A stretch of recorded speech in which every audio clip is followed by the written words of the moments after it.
윤석열 대통령이 이권 부패 카르텔에 대한 보조금을 폐지해서 그 돈을 수해 복구비로 쓰겠다고 밝혔습니다.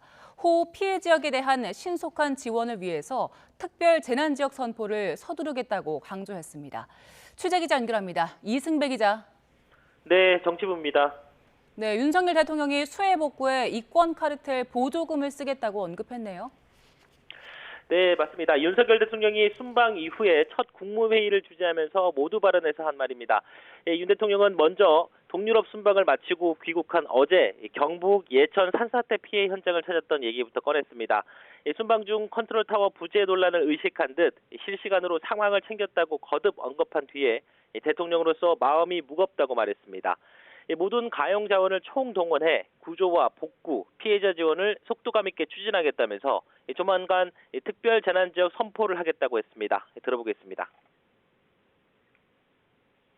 가능한 빠른 시일 내에 피해 지역을 특별 재난 지역으로 선포하고 복구 인력, 재난 관련 재원, 예비비 등 정부의 가용 자원을 모두 동원하겠습니다.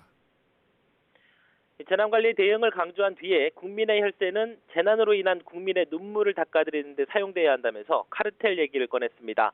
목소리가 매우 격앙되기도 했는데요. 들어보겠습니다.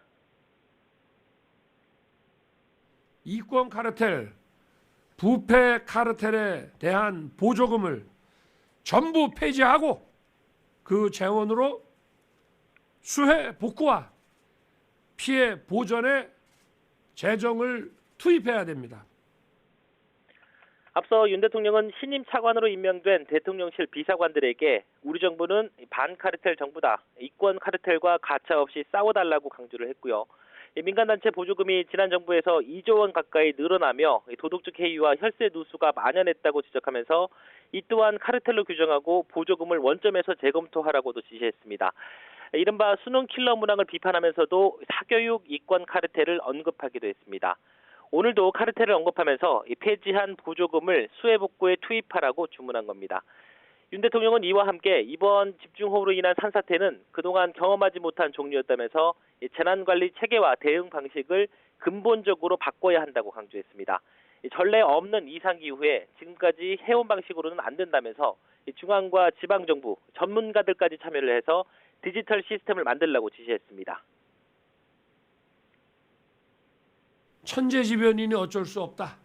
이런 인식은 버려야 됩니다.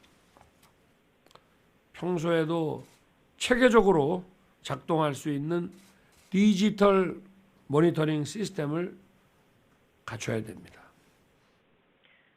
호우 정보와 밀물 썰물 주기를 연동시켜서 다량의 빗물이 유입될 때 수계가 어떻게 변하는지 디지털 시뮬레이션을 해야지 정부의 모든 부처가 실시간 공유하고 안전 조치를 효과적으로 할 수 있다는 설명을 덧붙였습니다. 마지막으로 이번 장마가 완전히 끝날 때까지 한순간도 긴장의 끈을 놓지 말라면서 저지대의 출입 통제와 선제 대피에 만전을 기하고 각 기관 인적 자원을 총동원하라고 주문했습니다.